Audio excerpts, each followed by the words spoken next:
Components of a vector in 2D। किसी vector के जो कंपोनेंट्स होते हैं वो क्या चीज होती है?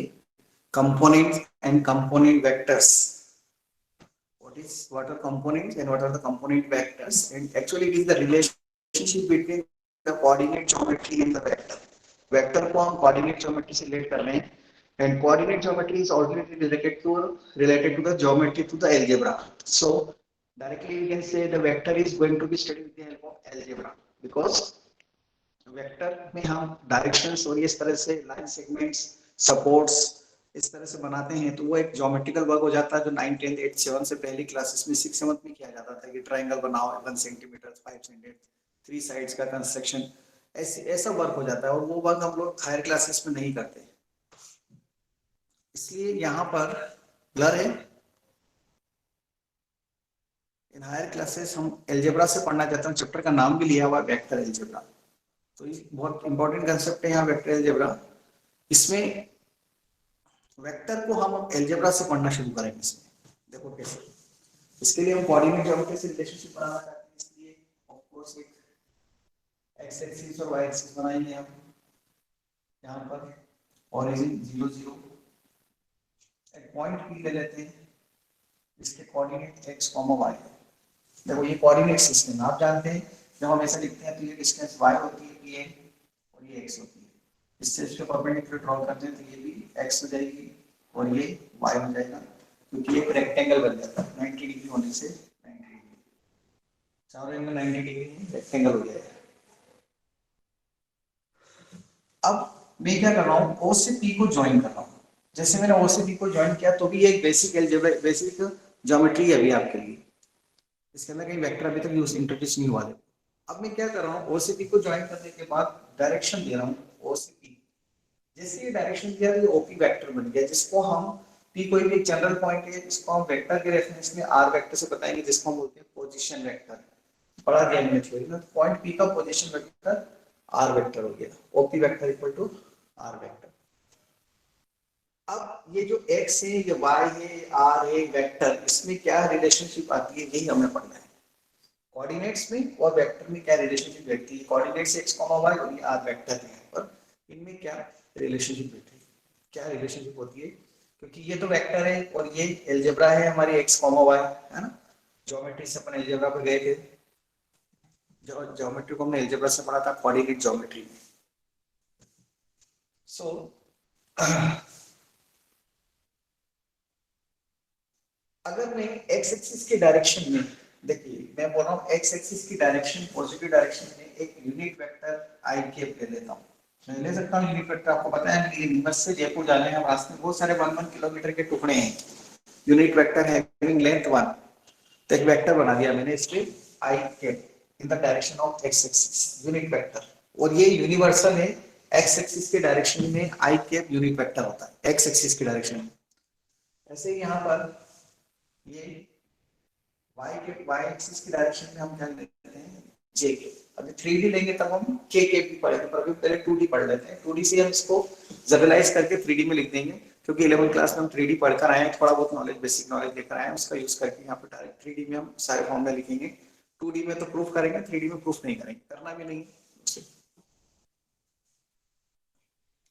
अब अगर मैं x एक्सिस की डायरेक्शन में i के यूनिट वेक्टर ले रहा हूँ, y एक्सिस की डायरेक्शन में j के यूनिट वेक्टर ले रहा हूँ, तो ये x, y, i के, j के, r वेक्टर में क्या रिलेशनशिप बन सकती है वो बनाने की कोशिश करने के लिए देखो, o से m कितना है x, ठीक है, i के क्या लिख रहा हूं मैं unit vector in the direction of x axis की डायरेक्शन में i के यूनिट वेक्टर, j के क्या ले रहा हूं मैं unit vector in the direction of y axis. Of course mod i के कितना हो जाएगा, इसका मॉड 1 हो जाएगा, मॉड j के कितना हो जाएगा 1, यूनिट वेक्टर है तो इनके मॉडुलस तो 1 होना ही, i के 1 j के भी 1 हो गया। o m हमने x लिया है और n p m हमने कितना लिया है y लिया है, ठीक है। o l भी हमारे पास कितना है x है और p l भी कितना है PLV कितना है x है और OL कितना है y, नॉट x। ये सब स्केलर है, लेंथ है। देखो स्केलर का वेक्टर यूज नहीं हुआ इसमें, OL इक्वल टू y, ये सब लेंथ है। यहाँ से यहाँ तक की लेंथ है, डिस्टेंस है ना OM, पॉइंट P तक पहुंचने के लिए इधर x चलेंगे, इधर y चलेंगे तो पॉइंट P पर पहुंच जाएंगे, x, y। अगर मैं ओ एम वेक्टर की बात करूं, ओ एम वेक्टर इसकी डायरेक्शन में, तो ओ एम वेक्टर को क्या लिखना पड़ेगा मुझे, एक्स आई के। ऐसा क्यों लिखा, क्योंकि एक्स इसका यहां से तक की लेंथ है। अब देखो यूनिट वेक्टर का मल्टीप्लाई अगर हम स्केलर स्केलर एक्स का मल्टीप्लाई यूनिट वेक्टर में करेंगे तो एक वेक्टर बन जाएगा। अभी बताया था scalar with vector multiplication, scalar with vector, scalar with vector मतलब वेक्टर होता है, और आई कैप का मॉड तो मान ली, मुझे इतना बड़ा वेक्टर चाहिए ओ से एम तक का। मतलब ये मान लो आप कि एक यूनिट वेक्टर तो 1 किलोमीटर होता है, लेकिन नीमच से मंदसौर के बीच में मान लीजिए चित्तौड़ तक जाना है आपको, तो वहां तक की डिस्टेंस 1 किलोमीटर थोड़ी है। तो नीमच से चित्तौड़ मान लो 60 किलोमीटर और नीमच से जयपुर 500 किलोमीटर, ये बोला था मैंने। तो नीमच से चित्तौड़ के बीच की जो डिस्टेंस है वो 60 किलोमीटर है। उस 60 का मल्टीप्लाई उस डायरेक्शन में जो यूनिट वेक्टर है उसमें मल्टीप्लाई करते हैं तो 60i बन जाएगा। तो ये 60i जो होगा वो किसकी डायरेक्शन के लिए हो जाएगा, किस डायरेक्शन में हो जाएगा, चित्तौड़ की डायरेक्शन के अंदर हो जाएगा, और मैग्नीट्यूड ले लेंगे तो वो चित्तौड़ पे जाएगा, खत्म हो जाएगा, आगे नहीं जाएगा।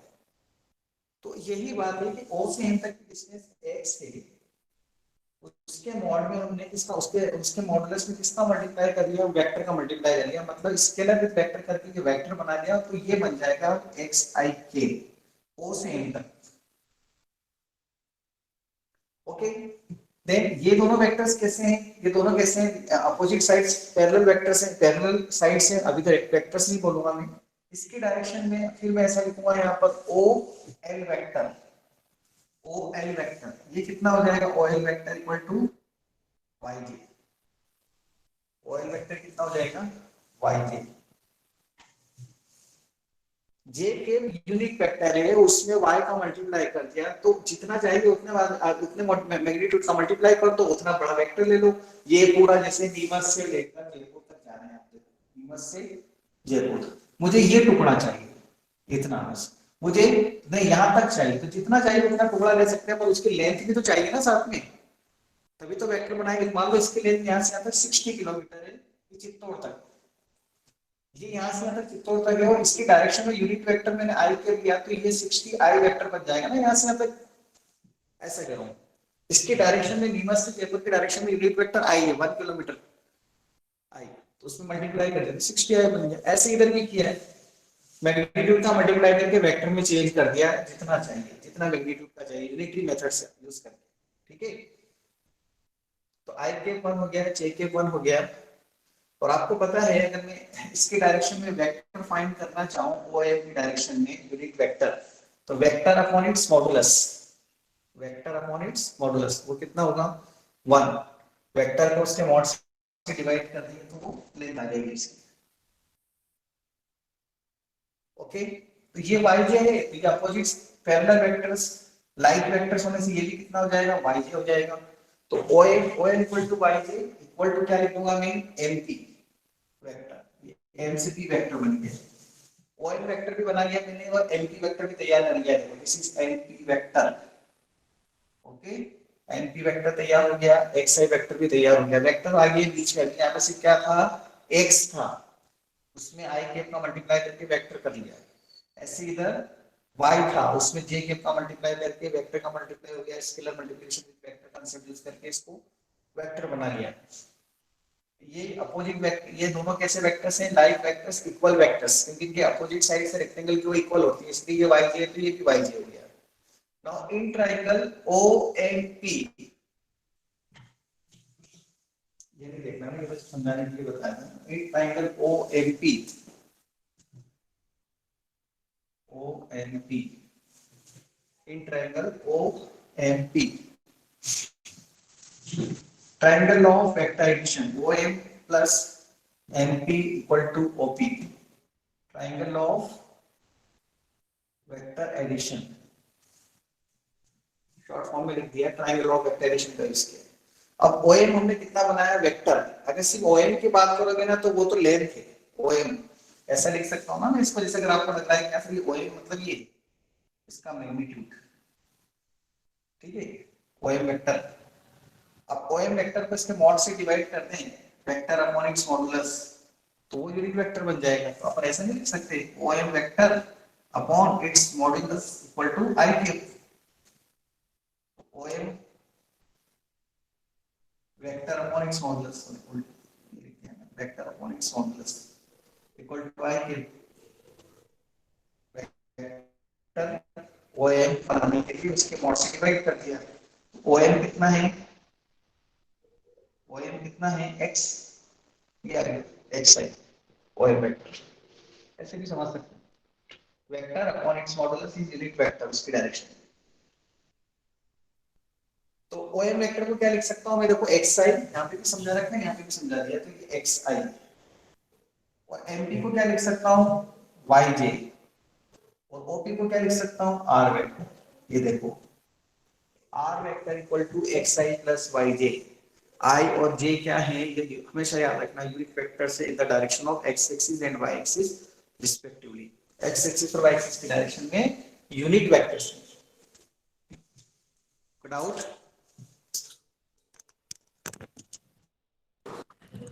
डाउट किसी को, any doubt anyone please. Okay, तो O M vector equal to हमारे पास x i plus y j vector आ गया है। यहाँ पर एक बार फिर एक्सप्लेन कर देता हूं मैं। सबसे पहले मैंने क्या किया, एक पॉइंट पी लिया, any point P in the plane, 2D की बात कर रहा हूं इसलिए plane, any point in the Cartesian coordinate system, point P x comma y coordinates. Okay, P से परपेंडिकुलर पीएम ड्रॉ किया, इधर पीएल ड्रॉ किया वाई एक्सिस पर, एक्स एक्सिस पे पीएम परपेंडिकुलर ड्रॉ किया और इस रेक्टेंगल को कंप्लीट किया, ओ से लेके पी को ज्वाइन किया।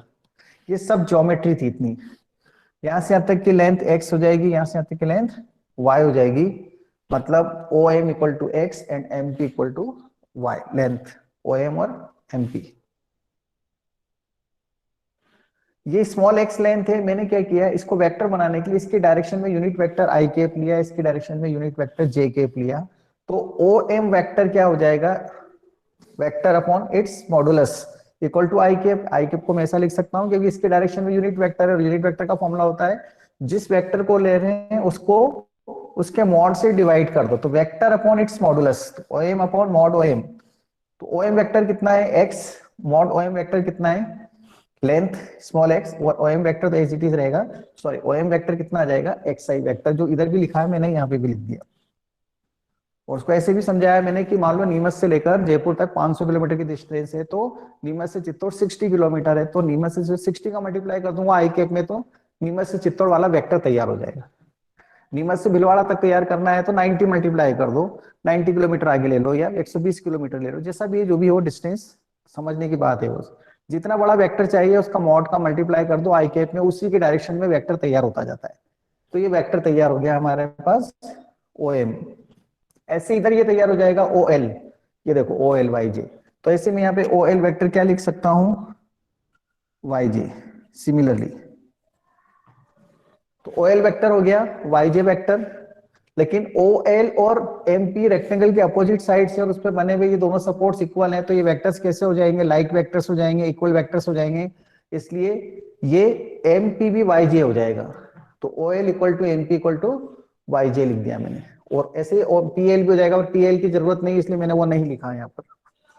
नेक्स्ट, यहां से यहां तक एक्स आई वेक्टर है, यहां से तक वाई जे वेक्टर है, तो हमने ट्राइंगल ओ एम पी के अंदर ट्राइंगल ऑफ वेक्टर एडिशन लगाया, ओ से एम से पी और ओ से पी। तो यहां से यहां तक गए, यहां से यहां तक गए, उसका सीधा रास्ता यहां से यहां तक चले गए, तो हमारे पास एक वेक्टर तैयार होकर आ गया r i, r vector equal to x i plus y J.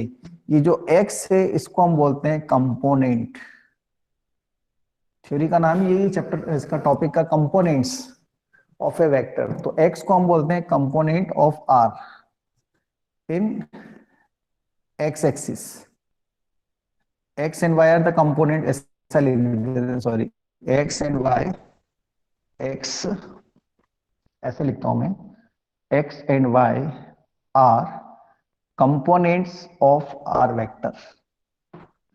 x and y are components of r vector. मतलब सीधी सी बात है कि जो पॉइंट्स p के कोऑर्डिनेट्स थे ना, उन कोऑर्डिनेट्स का दूसरा नाम यहां पर वेक्टर्स में क्या हो जाता है, कंपोनेंट्स। आगे मैं इसको डायरेक्शन रेशियोज का नाम भी देने वाला हूं, ठीक है, नेक्स्ट थ्योरी में आने वाली ये चीज। तो ये x कॉमा y क्या है हमारे पास, कंपोनेंट्स ऑफ ए वेक्टर हैं। और जो xi और yj हैं, these R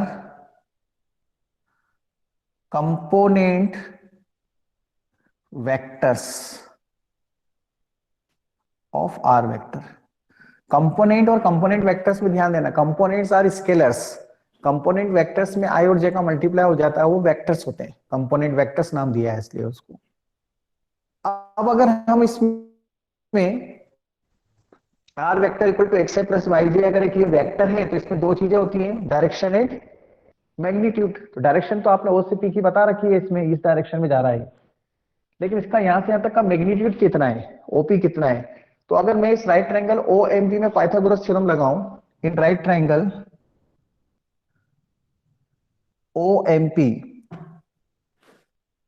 O M square plus M P square equal to OP square, Pythagoras theorem.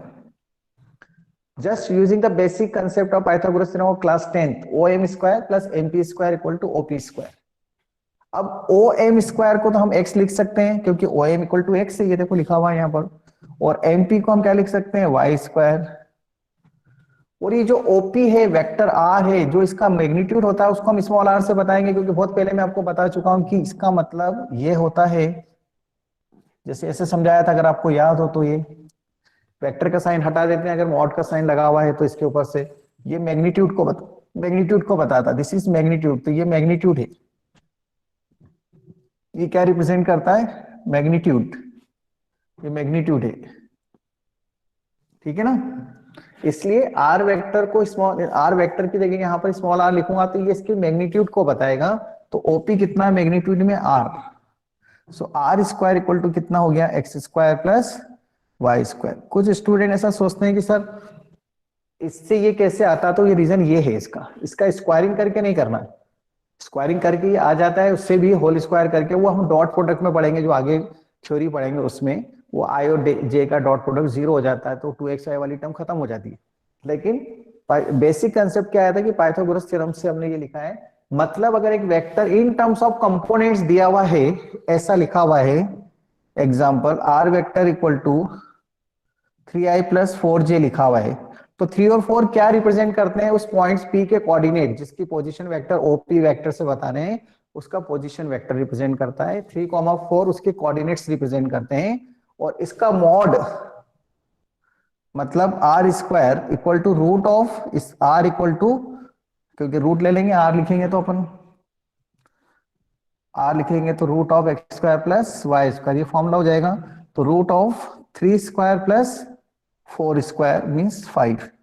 मतलब यहां से यहां तक की लेंथ कितनी हो जाएगी, 5 हो जाएगी। वो आप जानते हैं ये 3 है और ये 4 है, तो ये 5 ही आएगा पाइथागोरस थ्योरम से। तो वेक्टर का मॉड भी आ गया हमारे पास और डायरेक्शन भी आ गई, दोनों चीजों की जरूरत थी वो दोनों ही इसमें आ जाती है। तो this is the way to represent vector in terms of x comma y, मतलब एलजेब्रा में आ गया। आप देखो अभी तक हम ऐसे रिप्रेजेंट कर रहे थे ना, ऐसे देखो ये वेक्टर है ऐसे बता रहे थे।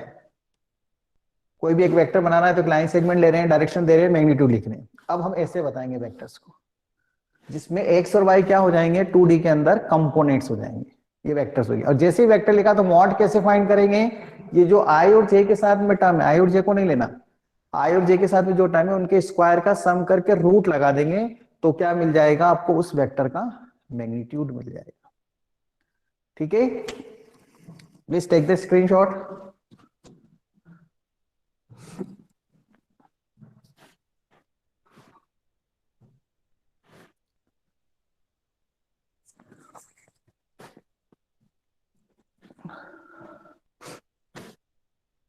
डन और ब्लर,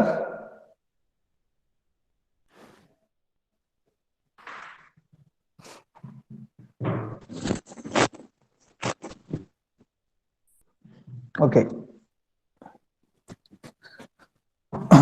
इसी में कंटिन्यूशन में आगे अभी जस्ट हमने ये लिखा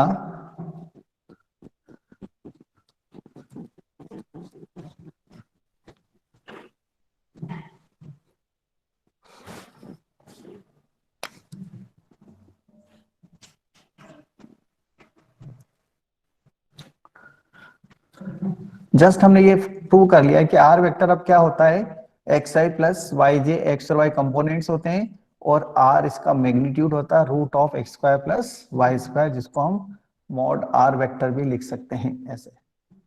मैग्नीट्यूड है ना, इसका मैग्नीट्यूड को रिप्रेजेंट कर रहा है।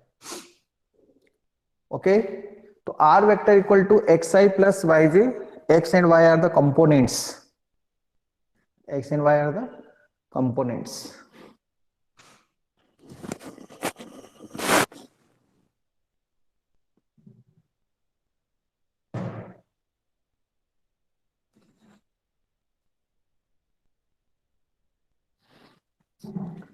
अगर मैं इस वेक्टर आर को इसके मैग्नीट्यूड से डिवाइड कर दूं तो वेक्टर अपॉन इट्स मैग्नीट्यूड ये क्या बन जाएगा, आर कैप।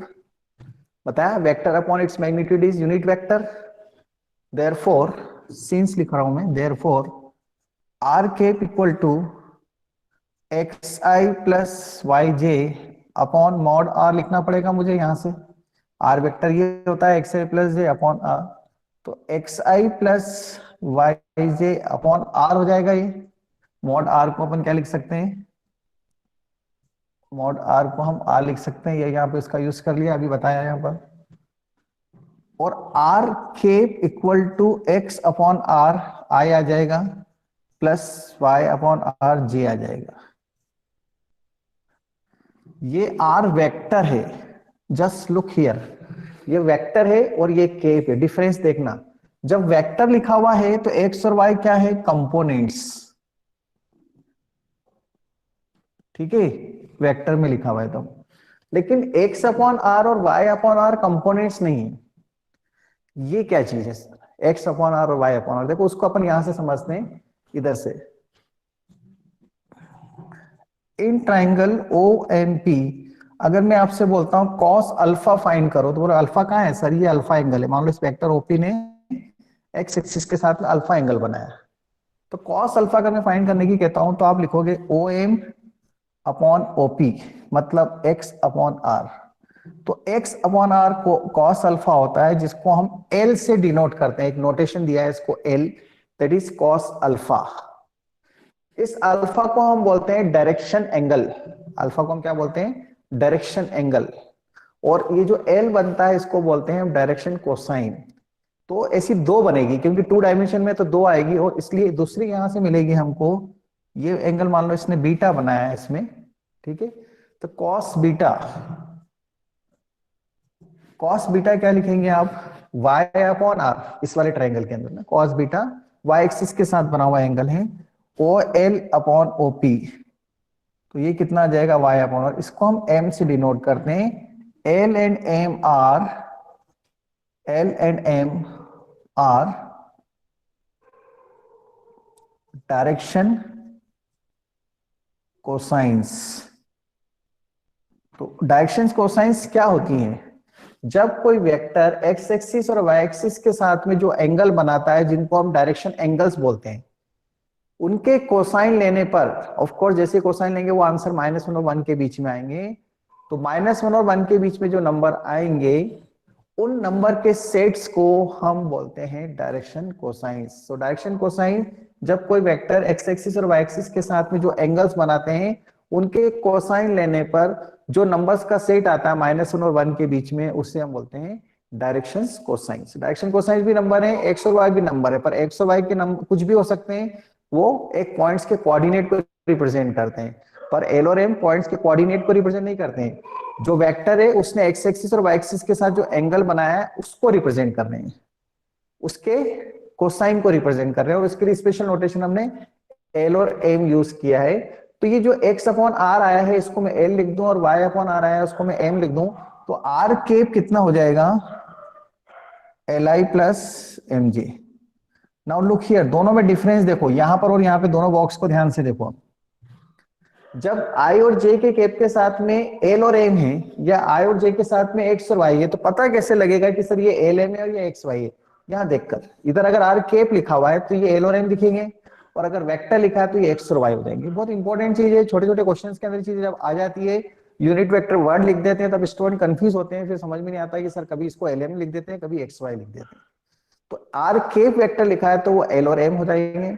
अब आप देख सकते हैं r vector equal sorry l equal to x upon r है, y equal to m equal to y upon r है। Since l equal to x upon r, m equal to y upon r, मैं इसको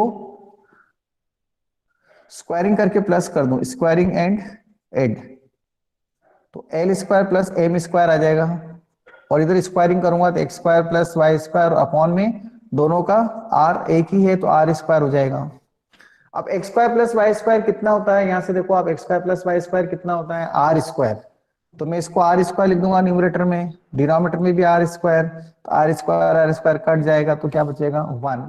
मतलब directions cosines के square का सम 1 होता है। एक नई चीज सीखी है आपने, पिछले साल आपने 11th क्लास में, याद होगा, आपने सीखा था स्लोप ऑफ ए लाइन। क्या सीखा था? Slope of A line. यहाँ स्लोप ऑफ ए लाइन की प्लेस पर क्या है, वहां स्लोप डायरेक्शन के लिए यूज होती थी, आपको याद होगा, है ना, जब लाइन एक्स एक्सिस की पॉजिटिव डायरेक्शन में एंटी क्लॉकवाइज सेंस में जो एंगल बनाते उसका टेंजेंट लेते थे, वहां पे स्लोप चलता था। यहाँ पर डायरेक्शंस कोसाइन डायरेक्शंस रेशियोज चलेंगे बहुत सारे क्वेश्चंस के अंदर, आपको 3D के अंदर तो बहुत ज्यादा ही यूज होने वाला है इसका। तो डायरेक्शंस कोसाइंस क्या है, जब कोई वेक्टर एक्स एक्सिस और वाई एक्सिस के साथ में 2D की बात करें तो जो एंगल बनाता है उनके कोसाइन लेने पे जो -1 और 1 के बीच में नंबर्स का सेट आता है, उन नंबर्स को हम डायरेक्शंस कोसाइंस कहते हैं। ये किसी पॉइंट्स के कोऑर्डिनेट्स को रिप्रेजेंट नहीं करते, ये एंगल की हेल्प से कोसाइन लेने पर आए हुए नंबर होते हैं। और एक्स कॉमा वाई क्या होते हैं, कंपोनेंट्स होते हैं किसी पॉइंट के, ठीक है। वो वेक्टर का टी पॉइंट जो भी अपन लेते हैं, ओपी वेक्टर टर्मिनल पॉइंट, उसके कोऑर्डिनेट्स को रिप्रेजेंट करता है एक्स कॉमा वाई, और इससे डायरेक्शन कोसाइंस बोलते हैं, और एल और एम से डिनोट करते हैं। और आप ध्यान से देखो, एक्स और वाई और एल और एम में रिलेशनशिप में एक चीज प्रॉब्लम दे रही है, कौन, आर। ये कॉमन चीज दोनों में क्या है, आर है दोनों के डिनोमिनेटर में। अगर मैं इस कांस्टेंट और आर को, कांस्टेंट है आर, एक नंबर है, देख लो ये नंबर है, यहाँ रियल नंबर है, अगर कांस्टेंट को हटा देते हैं तो क्या होता है, आपको पता है कि दो नंबर के बीच में रिलेशनशिप में अगर कोई कांस्टेंट है, अगर उसको हटा दें तो क्या कहते हैं, क्या करते हैं अपन, क्या यूज करते हैं उसके लिए, फिर कांस्टेंट को हटाकर हम क्या साइन यूज करते हैं, प्रोपोर्शनलिटी का साइन, है ना। तो अगर मैं यहां से x अपॉन आर और y अपॉन आर में से r हटा दूंगा तो ये इक्वल टू का साइन नहीं रहेगा, फिर क्या हो जाएगा, ये l और x इक्वल नहीं रहेंगे ना, l और x और m और y इक्वल नहीं होंगे, फिर क्या हो जाएंगे, वो r के साइन को हटा रहे हो आप तो ऐसा थोड़ी, फिर भी इक्वल टू का साइन ही लगा रहेगा, पर वो कांस्टेंट है और कांस्टेंट को आप रिमूव कर देते हैं तो प्रोपोर्शनलिटी का साइन आ जाता है। तो this implies l equal to x upon r and y equal to m upon r implies L is proportional to x, m is proportional to y. These x and y are known as directions ratios.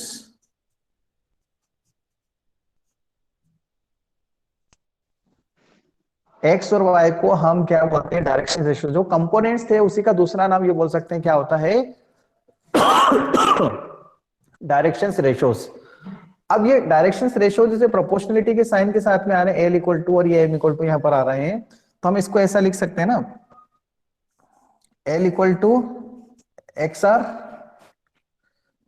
मतलब x equal to l r, x equal to l r and y equal to m r. तो cross multiply करके लिख दिया अपन ने। तो DRS क्या है, what are the DRS? DRS वो नंबर है जो डीसीएस के प्रोपोर्शंस में होते हैं। डायरेक्शंस कोसाइंस के प्रोपोर्शनल में जो नंबर्स होते हैं उनको डीआरएस कहते हैं। लेकिन ये एक्स कॉमा वाई ही होते हैं हमेशा, ऐसा जरूरी नहीं है। इस लाइन पे जितने भी पॉइंट्स है वो सब डीआरएस का काम करेंगे। अब एक लाइन पे कितने पॉइंट्स हो सकते हैं, ये एक तो हमको दिख ही रहा है यहाँ पर, एक्स कॉमा वाई, ये डीआरएस है, ये भी बोल सकते हैं, लेकिन और भी पॉइंट्स हो सकते हैं, क्योंकि एंगल तो फिक्स है अल्फा और बीटा, उसको तो मैं चेंज नहीं कर सकता, पर इस पे जितने भी पॉइंट्स लेते जाऊंगा वो सब इसके प्रोपोर्शन में ही आएंगे।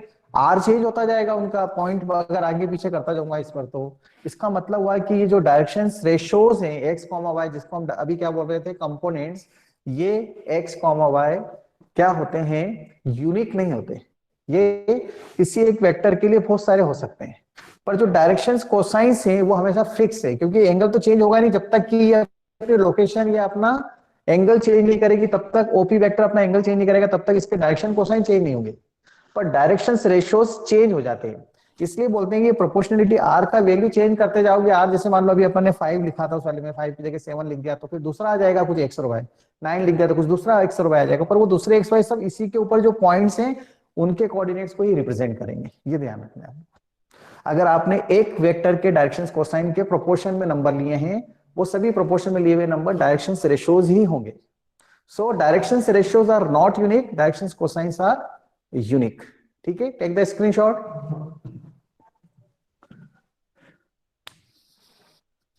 इसको 3D में हम कल कंटिन्यू करेंगे, please take the screenshot. Okay, leave meeting.